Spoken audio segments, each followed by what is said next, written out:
ईश्वराय जय भीम जय लोजी.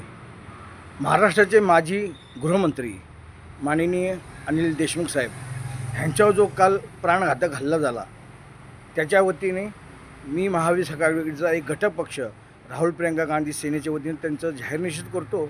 आणि एक लक्षात ठेवा माझ्या महाराष्ट्राच्या प्रिय तमाम जनता जनार्दनाला की हे लक्षात ठेवा, हे कुठल्याही स्तराला जाऊन हे महायुतीचं सरकार म्हणजे BJP, शिवसेना, एकनाथ शिंदेंची, अजित पवारांची राष्ट्रवादी ह्या लोकांना आता उमाप आलेला आहे. आणि त्यांना आता कळून चुकलेलं की आपल्या पायाखालची वाळू घसरलेली आहे आणि आपला पराजय हा निश्चित आहे.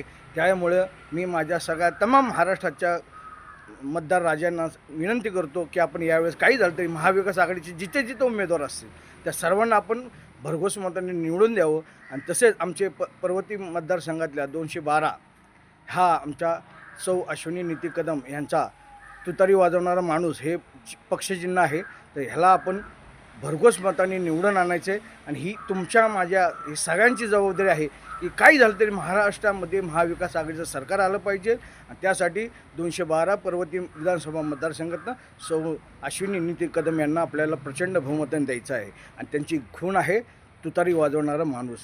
माझ्या मायबाप जनतेला, माझ्या गोरगरीब जनतेला ज्यांना आता चांगले दिवस येणार आहेत त्यासाठी त्यांना काही झालं तर यावेळेस तुतारीला मतदान करायचे. 212 पर्वती विधानसभा मतदारसंघामध्ये सौ अश्विनी कदम आणि महाराष्ट्रामध्ये जिथे जिथे महाविकास आघाडीचे उमेदवार असेल त्यांना निवडून द्या हीच विनंती करतो. जय भीम जय लवजी जय महाराष्ट्र.